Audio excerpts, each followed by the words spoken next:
ntugahubuke ngo wibeshye ku rukundo rw'ubu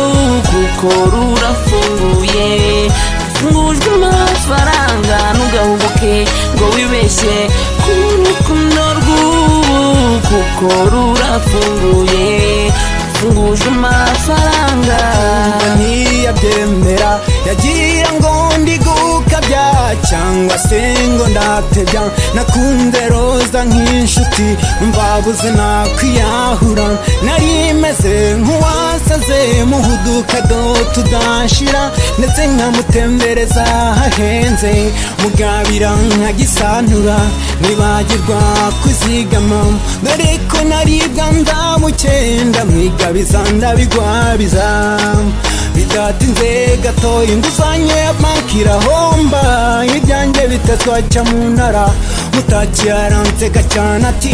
uwo nari ndwaje arahuhutse nzakundana n'abifite uko niko yamfashe mu mugongo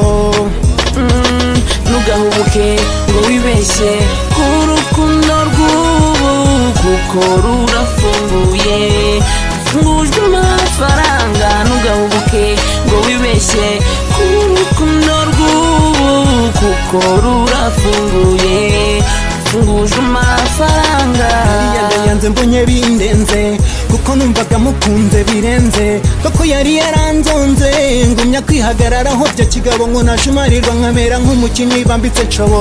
wagira ngo yari yaranshyizemo n'uruhubiko nyuma narashishoje mbona ni igishubaziko kandi imbere narabona gakeye nk'ingabo z'amazimo ubwo iby'urukundo bitangira guhinduka umusururu ntacyo byatanze kuko nitwaye nk'umururu none ibyanjye byose bikaba bitangiye guhinduka induru ntugahubuke ngo wibeshye ku rukundo rw'ubu kuko rurafunguye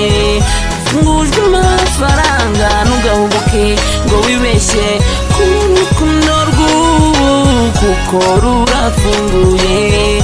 rufungujwe amafaranga we nuva gusenya ubu nsigaye notsa inyanya urukundo rw'uwo mwari ni igikenya intesheje umurongo ibyanjye byose abirya uruhongohongo none ubu nsigaye ndarankorora kurusha impongo sugabo ntiyamburiye nkabamba nkigira syori umwana urya kurusha nkongiri mu kigori akanyereka katarerewe mu bisorori nababwiza ukuri kurya iyo bitaho yari no kubihimba guta kurya karindi yabyimba namuhebye ubwo yazaga kunkina ku mubyimba ankubisa abasara simbasa nk'uwibyinira ikinimba akubita agatwenge mbona uko mbaye bimunejeje nisekere shenge warogeje agatsinda ntajya yicara ahora ari ku muhigo rukundo rufunguye kuri we niyo ntego angiza imbwa nsigaye nitsamura amenya agatakara ankoreye umuzigo w'ubukene aho unyuze hose bamihwenene bati dore wa muntu igasigaye agenda asukuma nk'agahene